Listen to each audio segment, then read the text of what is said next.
Deuteronomy chapter 33, verse 26. ద్వితీయోపదేశ ఖండము 33వ అధ్యాయం 26వ వచనం చూద్దాం. ఆయన నీకు సహాయం చేయుటకు ఆకాశ వాహనుడై వచ్చును, మహోన్నతుడై మేఘ వాహనుడగును.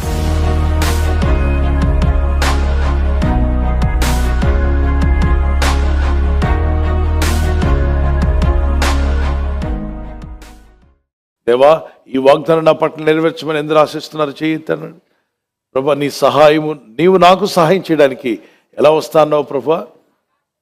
అలాంటి చేతులు పరిగెత్తి, ప్రభా ఆకాశవాహనుడై నాకు సహాయం చేయడానికి, నా ఇంటికి సహాయం చేయడానికి రమ్ము దేవా, రమ్ము దేవా. ఆమేన్, ఆమేన్.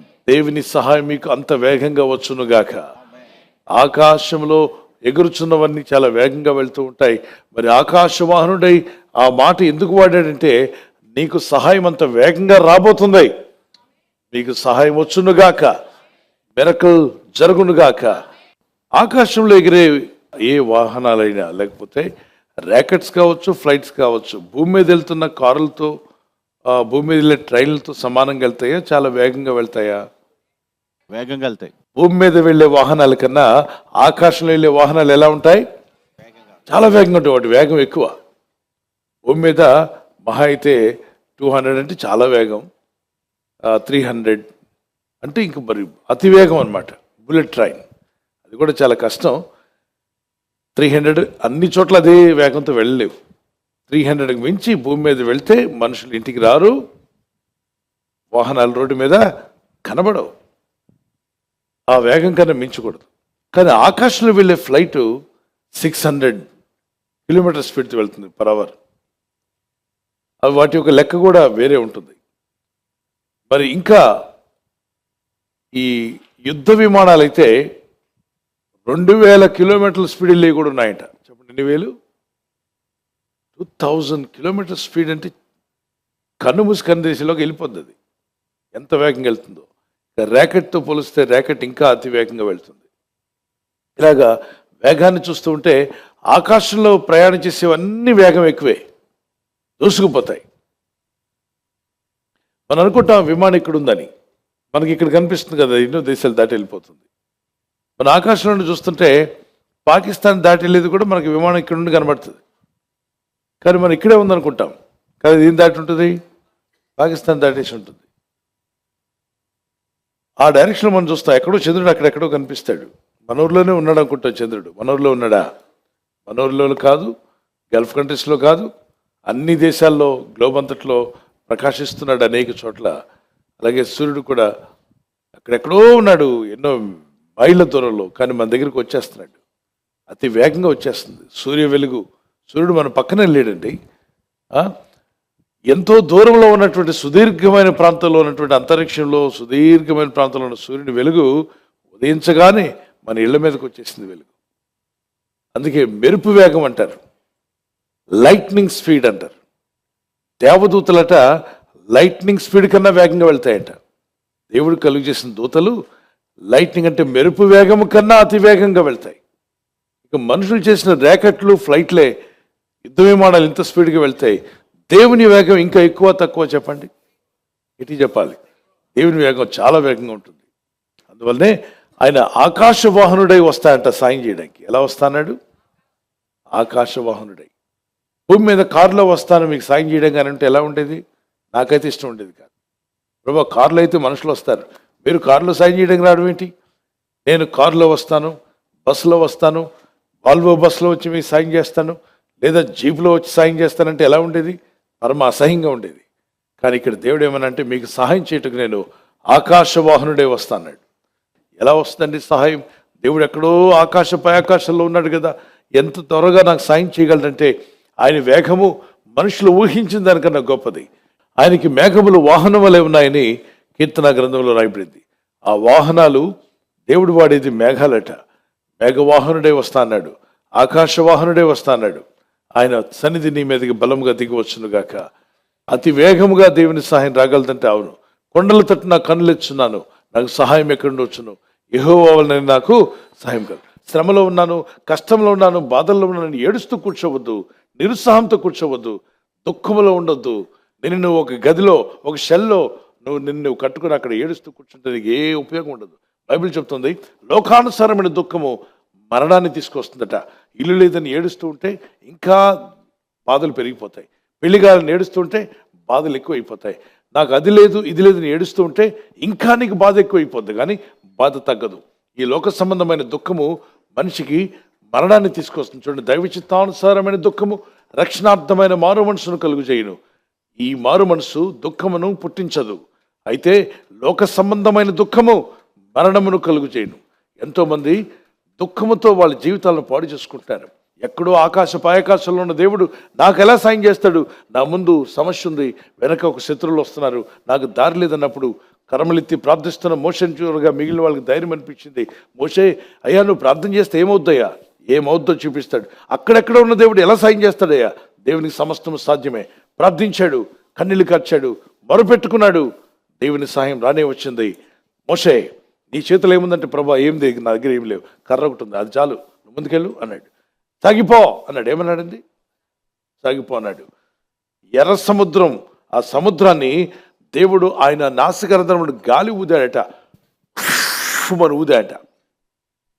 ఆయన ఊదిన ఆ గాలికి అనండి ఒకసారి, మనం ఊస్తే ఏం కదిలింది? కనీసం ఏం కదలలేదు. కానీ దేవుడు ఊస్తే సముద్రం 2 పాయలుగా చీలిపోయి ఇలా వెళ్ళిపోయింది. విడిపోయింది సముద్రం విడిపోయి అగాధం కనబడింది. ఆ సముద్ర అగాధము ఇలా కిందకి దిక్కుంటూ వెళ్ళిపోయింది. మళ్ళీ 6 నెలట మాకు దారి లేదు దేవా, మాకు మార్గం లేదు దేవా అని ఈ ఉదయకాలం ఎవరిని ఏడుస్తూ ప్రార్థిస్తూ ఉంటే, నాకు మార్గం కనబట్టలేదు, ఈ సమస్యల నుండి ఎలా బయటపడాలో నాకు మార్గం కనబట్టలేదు, ఈ శోధన ఎలా జయించాలో నాకు అర్థం కావట్లేదు, నాకు ఎదురైనటువంటి ఈ చిక్కుముడుల నుండి ఎలా బయటపడాలో నాకు అర్థం కావట్లేదు అంటే, మోషే వలె ప్రార్థించు, కరమలెత్తి ప్రార్థన చేయి. దేవుని సహాయం నీ ఎద్దుకు వస్తే ఎలా వస్తుందో తెలుసా? ఆకాశవాహనుడై అతి వేగముగా తన సహాయాన్ని ప్రభు నీకు నీ కుటుంబానికి దయచేయునుగాక. ఉదయకాలం సాయం చేస్తాడు. ప్రార్థించిన వారందరికీ దేవుడు సాయం చేశాడు. ప్రార్థన చేసుకుందాం. Shall we all kneel down? మోకరిద్దాం. ప్రభు ఆకాశవాహనుడే సహాయం పంపము దేవా, నీ కృప చూపునైనా, ఏ ఆపదలో ఉన్నా, ఏ సమస్యలో ఉన్నా, ఏ దుఃఖంతో ఉన్నా, నీ ఎద్దు ఆకాశవాహనుడై ప్రభు తన సహాయమును అతి వేగముగా నీకు అందించునుగాక. మేఘవాహనుడై సాయం చేస్తాను, ఆకాశవాహనుడై వచ్చి సాయం చేస్తున్నావు, నీ దక్షిణ హస్తం దువంలో బలపరుస్తున్నావు. నీ ప్రజలను బాగు చేయండి ప్రభు. వాక్య ధ్యానంలో ఉంటూ సహాయం చేయండి. ఎవరైనా హాస్పిటల్లో ఉన్నా, ఐసీయూలో ఉన్నా ప్రభు, ఎవరైతే సీరియస్ కండిషన్లో ఉండి బాధపడుతున్నారో వారికి యేసు నామములో స్వస్థతను అనుగ్రహించండి. మీ గాయపడిన హస్తమును చాపి వారికి ఉన్న సకల రోగాల నుండి విడుదల ఇచ్చేయి. వారిని లేపి నడిపించడాన్ని సాక్షులుగా నిలబెట్టుకోండి. ఈ ఉదయకాలం ప్రతి రోగి యేసు నామములో స్వస్థత నొందునుగాక. నీ ప్రజలకు సహాయం అందునుగాక. నీ దాసులందరికీ మీ సహాయం దయచేయండి. నీ ప్రజలందరిని దీవించి ఆస్వాదించి నీ సాక్షులుగా నిలబెట్టుకోమని యేసుక్రీస్తు పరిశుద్ధ నామములో అడిగి వేడుకుంటున్నాను నా పరలోకపు తండ్రి, ఆమేన్.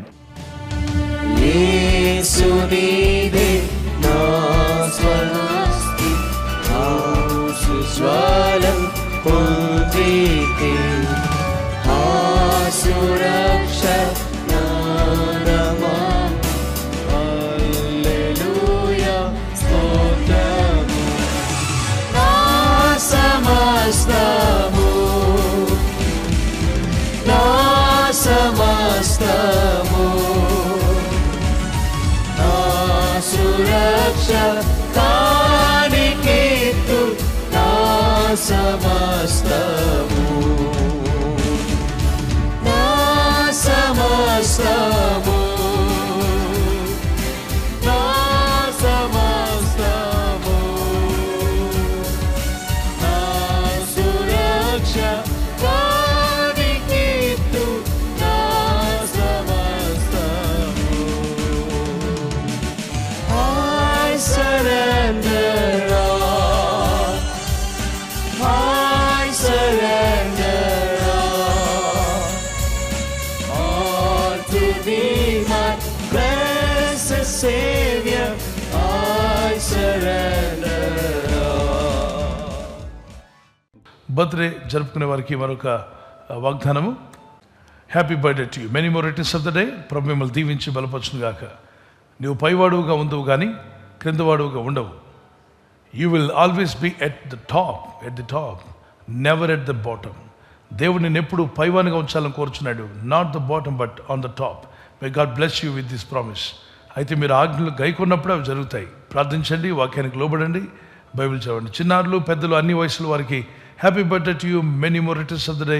మే the Lord bless you with the showers of blessings. మరి దేవుని కృపలో, ప్రార్థనలో, విశ్వాసంలో ఎదిగి వర్ధలెదురుగాక. God bless you. We're praying for you. Happy anniversary. Those who are celebrating anniversary, may God bless you. Many more returns of the day. May the Lord help you to celebrate. ప్రభు అక్కడ ఆలస్యమైతే silver jubilee, golden jubilee, అలాగే platinum కూడా జరుపుకునే కృప దేవుడు మీకు ఇచ్చునుగాక. నీకు వాగ్దానం 1 యోహాను పత్రిక 2వ అధ్యాయం 17వ వచనం. 1 John chapter 2 verse 17. దేవుని చిత్తంను జరిగించేవాడు నిరంతరము నిలుచును. దేవుని చిత్తం జరిగించేవాడు నిరంతరము నిలుస్తారు. The man who does the will of God lives forever. మరి ఎల్లప్పుడూ జీవించాలనుకున్నట్లయితే దేవుని చిత్తాన్ని నెరవేర్చే భార్యగా, భర్తగా మీరుండండి. భార్య భర్తకు లోబడాలి, భర్త భార్యను ప్రేమించాలి. మీ ఇద్దరు ఐక్యత కలిగి ఉండడం వల్ల మీ కుటుంబం దీవించబడుతుంది, మీ ఇల్లు దీవించబడుతుంది. దేవునికి ఆనందం, మీకు సంతోషం. God bless you. మీ దాంపత్య జీవితంలో దేవుడు కృపనిచ్చి, బలపరిచి, సమాధానంతో నడిపించునుగాక. ఆమేన్. విడిపోయిన భార్య భర్తలు ఉంటే కలపబడుదురుగాక, సమాధానం కలుగునుగాక. ఆమేన్. ఈ ఛానల్ ను మీరు సబ్స్క్రైబ్ చేసుకోవడం వలన 2 పనులు జరుగుతున్నాయి. ఒకటి, సువార్త జరుగుతున్నది, ఆత్మలు రక్షించబడుతున్నాయి. రెండవది, పేదలకు, అనాథలకు ఈ ఛానల్ ద్వారా సహకారం అందించడం జరుగుతుంది.